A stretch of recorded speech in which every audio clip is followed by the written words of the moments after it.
Sa totoo lang po, sa amin pong pagsasamang mag-asawa yan po ay magkaroon ng karamdaman ng sikmura. At saka po yung kanyang pagal, pag siya po lumalakad ng kaunti ay napapagod. Tapos yung pong kanyang bukol sa likod, dahilan po sa kanyang pagkakarpintero, ay malaki na po. Nagkataon po naman na siguro po ay binigay ni Lord si Paring Rodel. Ay inakit po kami dito na yun nga po, narinig namin ang mga testimonya dito, yung mga paliwanag. At saka po naka-take po siya ng gamot na iyon. Kaya po salamat sa Diyos at nagkaroon po tayo ng isang instrumento kagaya po ni Pastor. At nagkaroon po ng kalunasan sa mga karamdaman. Ngayon po ang asawa ko hindi na po siya napapagod. Tapos po naalis na po yung kanyang sakit sa sikmura. At yung pong kanyang bukol sa likod ay ngayon po ay napakaliit na. Ay bago pa po lang siyang umiinom. Bali po 2 weeks. Gaano kalaki ang bukol dati?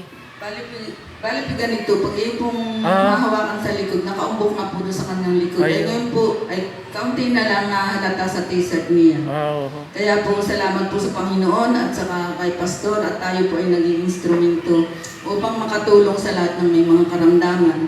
Nawa po ay tayo ay makaakit pa, lalong higit yung mayroong mga karamdaman. Kagaya nga po ng aking kapatid na sabi nga po ni Dr. Ascaraga, ay tinanggihan na po siya na kailangan daw ma-opera, may bukol pa po siya sa braso. Yun po, Pastor, ang sinasabi ko nung nakaraang linggo. Na gusto ko po ay mapuntahan, hindi na po niya kayang pumunta dito. Umiiyak siya. Gusto rin niyang maranasan na makainom nitong sakit. Kaya po, siguro, kung siya ay makakainom nito, ay baka po siya tumagal-tagal pa ang buhay. Payat na po siya. Ilang taon na siya?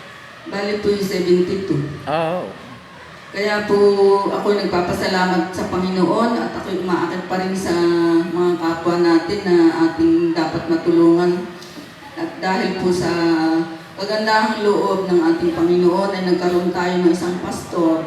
Bagaman at sabi ni Pastor ay hindi naman pinipili ang taong lalapit dito. Basta't may mga karamdaman ay di okay lang na makatake ng sagi. Kaya salamat at tayo naging instrumento ng ating Panginoon. Amen. Lamang at magandang hapon muli sa